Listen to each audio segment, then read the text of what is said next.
After years in corporate life, I decided to let go and create something more meaningful. This channel is my journey of exploring passions, building community, and discovering what I want this next chapter to look like. Join me as I figure it out and maybe help you design your next chapter too.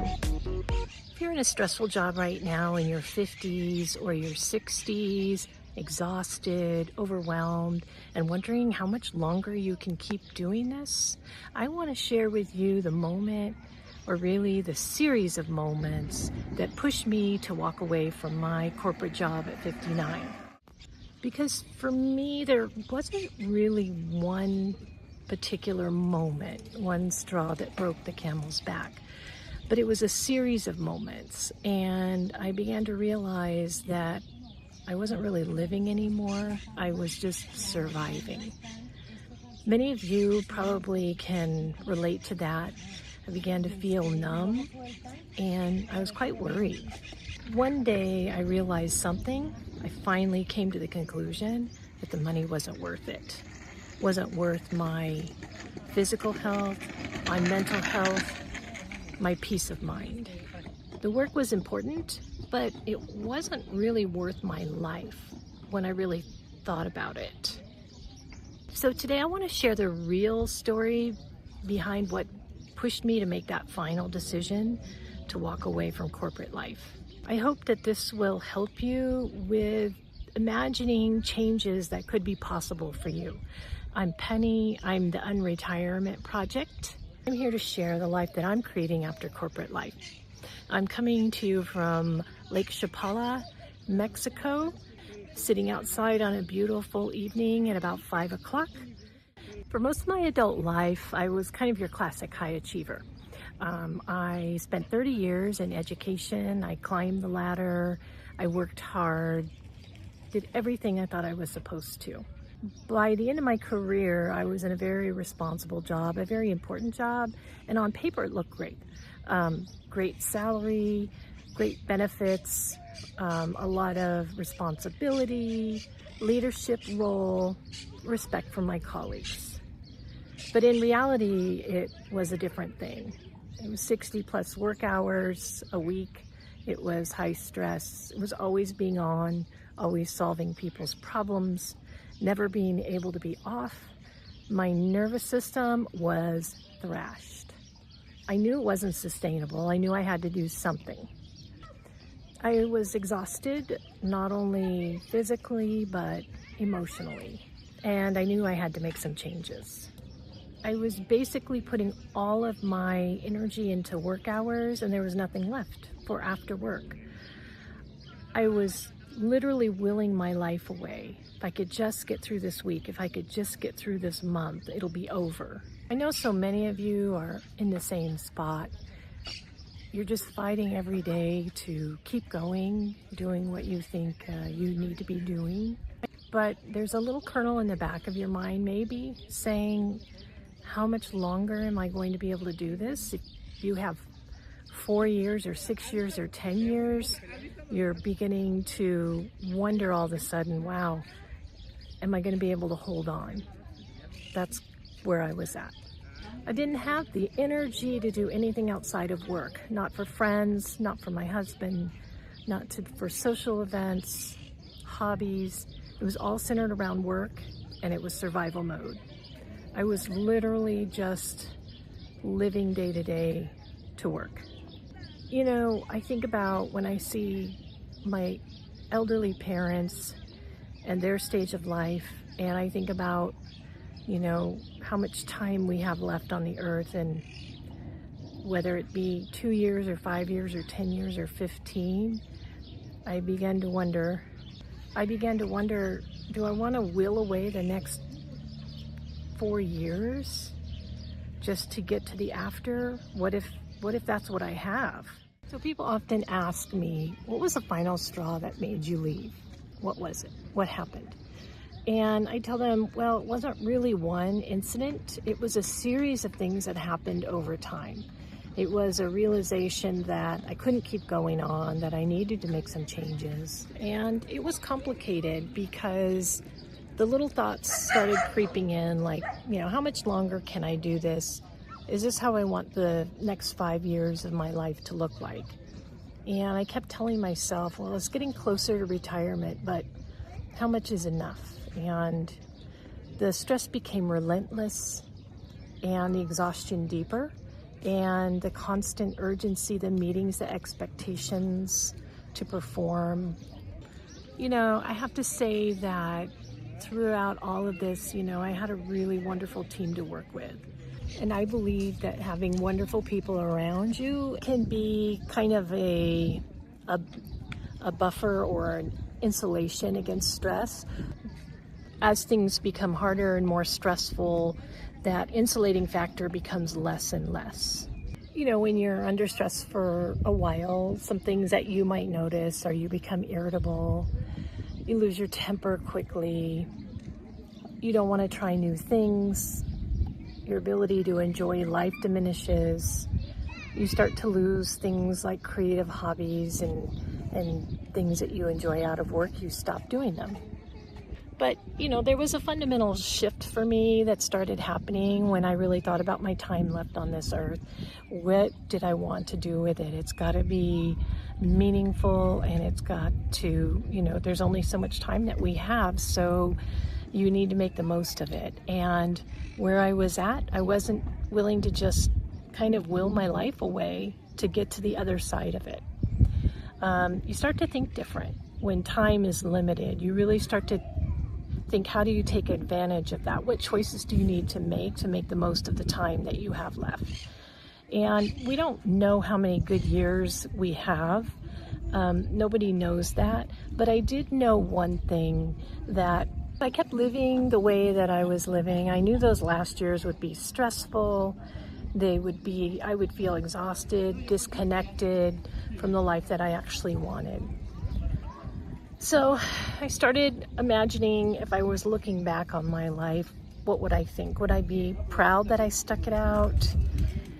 Would I be glad that I sacrificed my health and wellness for a paycheck? And the answer came very quickly. No, absolutely not. Okay, so once I had that kernel of thinking that maybe I could make a transition, then I started thinking about, well, I'm going to have to think differently and change some of my mindsets. So some of the things that I started working on right away were, defining success and what leaving corporate officially before my time meant. How was my identity tied up with my job, and kind of that mind shift that needed to happen.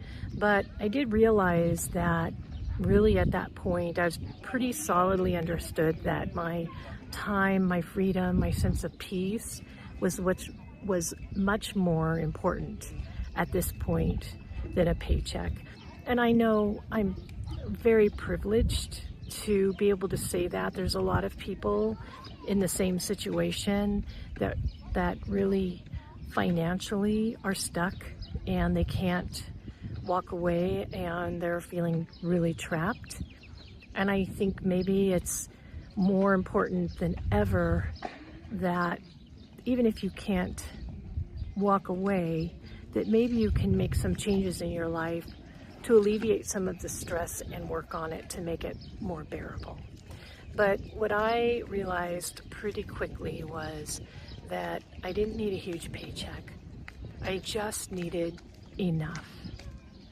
And that word enough is so loaded with connotations, and we are so wrapped up with what that means for us that I'm going to explore a little deeper into what enough really means, for me anyway.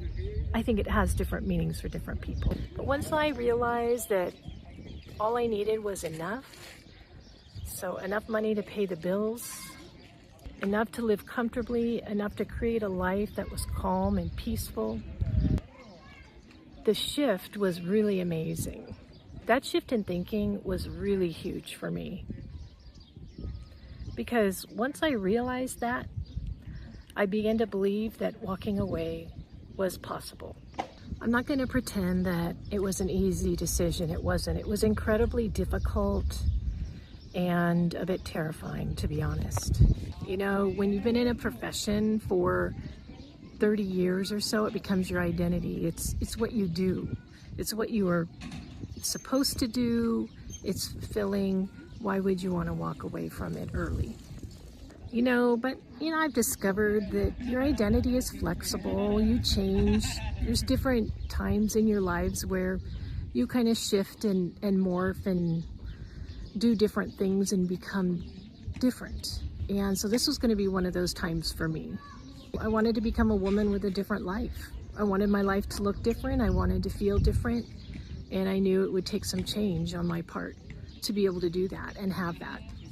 Once I decided to step away, it was so incredibly freeing, but it was also terrifying. It's kind of like jumping off a cliff, like the water's below, but you don't know how deep it is, you don't know how cold it is, you don't know how dangerous it is. You step off the cliff and you have a little bit of blind faith that you'll be okay. I didn't have a perfectly mapped out plan when I left. In fact, I think I've mentioned in videos before, I had very little figured out, just the basics. I just knew I wanted something different, and I wanted freedom, and I wanted flexibility, and I wanted to call the shots, for sure. I knew I wanted to do something from home. I wanted to work online. I wanted a type of job where I just checked the box and be done with it. I didn't want to be immersed in work-life stress anymore. I enrolled in a bookkeeping course while thinking, who do you think you are to be doing something new at the age of 59? But I did it anyway. I went in and I had a conversation with my boss about leaving while thinking, are you crazy? This is the worst career move you could make. There's no coming back from this. I started looking at our budget and what it would take to pay the bills and make sure that I wasn't being irresponsible and dipping into my retirement money before I actually retired. But with all of that, I felt like, well, what's the other option? The other option is to stay where you're at. And really, that was even more scarier to me. So I decided to take the plunge. My mantra is one step at a time. Don't worry about what you can't change at this point. You're moving forward. Even if it's in small incremental steps, you just keep moving forward. You will get there. You're smart, you're talented, you can do this. You've done great things in your life, you can do this too. Slowly, I started building my life. I started recognizing the small achievements along the way, giving myself a little mental pat on the back. Started building a calm, peaceful life that's bringing me joy. So you might be asking, well, what does your life look like today? So my life today is completely different from what it was 6 months ago. I work part-time. I have friends that I now have time to socialize with. I spend time with family. I take care of my health. It's an incredibly slower pace of life, but it's so sustaining. My nervous system finally feels calm. I wake up in the morning with joy, not a knot of dread in my stomach. There's peace. And honestly, the peace that I feel now is worth so much more than a paycheck. If you're watching this now and you feel like your life is slowly draining away from you, I want you to know something. You're not crazy for wanting something different. You're absolutely normal.